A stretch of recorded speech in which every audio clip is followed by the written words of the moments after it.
So what can you say about Disney's latest live-action offering, Aladdin? Well, I can simply say I enjoyed it, and the reason I really enjoyed it was because it does follow what the 1982 animated feature does, but it stands out on its own merits, because it adds stuff in that wasn't in the animated feature into this live-action retelling, and I think that's what made it good. It stood out on its own merits. Like, for example, if you're looking at the story, Aladdin and Jasmine meet at the very start, and the bond between them is instantly ignited. Is ignited the right word? Well, the bond between them is created instantly because they both feel the same, because Jasmine feels entrapped by life as a princess in the palace, never being able to be free or to see the world. Aladdin feels entrapped by his life as a street rat. That's the only way people see him. And I just think that was so, it really establishes why these two are meant to be together. And also, the themes of the original animated feature are very heavily more emphasized in this. For example, the whole point is Aladdin gets the lamp and pretends to be a prince because he thinks Jasmine will love him that way, because he has to be a prince. But it's all about, the main theme of that is being yourself. And as you can see, when he tries to talk as a prince, he's not very good at it. But when he acts as Aladdin himself, it just comes so much more naturally, and I think that was a brilliant idea on the movie to emphasize that theme so much, because it really highlights how important it is to be yourself. That was an important theme in the movie. And plus there were also more emphasized themes such as inner strength and power. Inner strength mainly was on Prince Jezebel, I'll get to her in a minute. But no, I think this story really did a good job of standing out on its own merits and emphasizing themes that were in the animated film, but emphasized them a lot more, such as what I've just said about the whole be yourself thing. So let's get on to the, now the songs were all there, little songs we know, like Friend Like Me, what do you call it, One Jump Ahead, which Princess Jasmine was in, which I really enjoyed, and the whole chase, I actually really enjoyed. And actually I want to talk about the opening scene, Arabian Nights, where you have this fantastic sweeping shot of Agrabah. You fly over, you see Aladdin in the market stealing, then you swoop into the palace.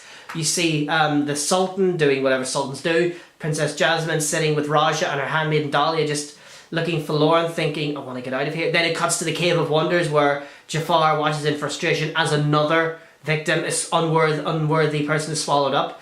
So I love that opening shot, was everything. That was amazing. That is the way they should open more. They should have opened more movies. That was I love that, storytelling in a shot. It nailed everything. I love that shot. Sorry if it sounds like I'm exaggerating on that. I just really loved it. So Mina Massoud as Aladdin. I really loved him as Aladdin. He really captured all those qualities in Aladdin: the cheekiness, the risk-taking, the adventurous personality, all those things, and more importantly, the insecurities of the character thinking, oh, because Jasmine is a princess, she won't love him as he is.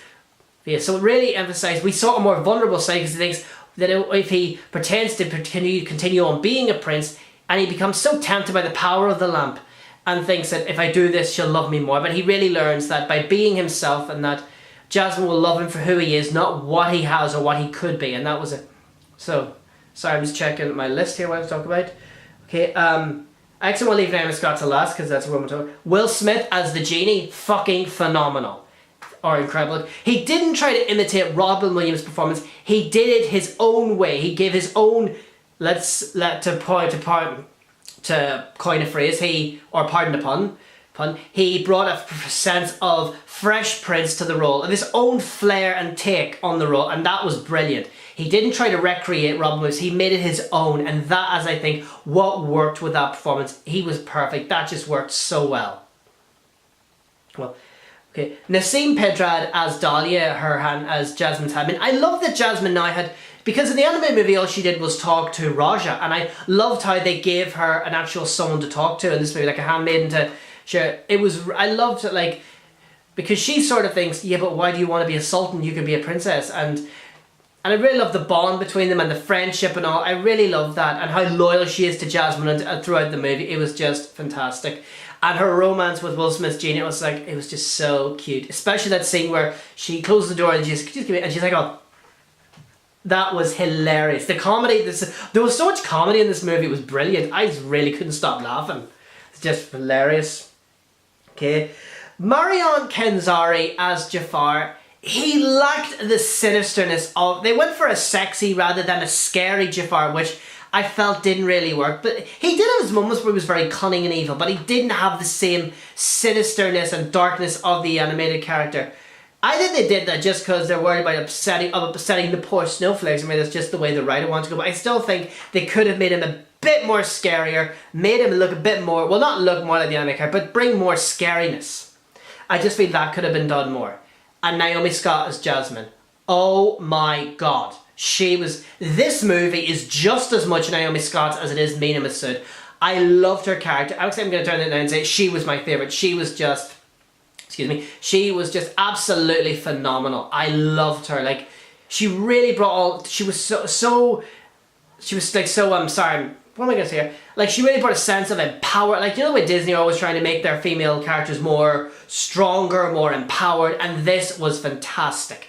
It came so, because a lot of movies with feminist characters try to force it on them, but this movie, it came so naturally because Jasmine knows what she wants. She won't just be told to be silent, do what she's told like a good little princess. She will fight for what she wants, and I love that. And her song, what was the song called again? Oh, Speechless, that was called Speechless. I love that song. That, I think, is my favourite song in the whole movie. That moment just, oh my god. I just love that song. I've listened to it a million times already on my phone. It's just, I love that song. It was fantastic. I really enjoyed it. Just, it's like, you go, girl. I don't know if it's very manly to say that, but anyway, I'll say it again. You go, girl. So anyway, guys, it will never be as amazing as the animated movie, but it still brought its own merits and tropes to the story, and I really enjoyed it, and I actually might go see it again. I enjoyed it, so if you want to go see it and check, so you go for nostalgia, but you get more than just nostalgia. You get a fresh telling, and I think that's what made it work so well. So, like, I was all skeptical, this whole Disney trying to make its cartoon adaptations more relatable to 21st century audiences, but they're actually doing a really good job of it. I really am enjoying this, that sort of theme. So anyway, guys, thanks for checking out this review, and stay tuned for upcoming vlogs. Bye!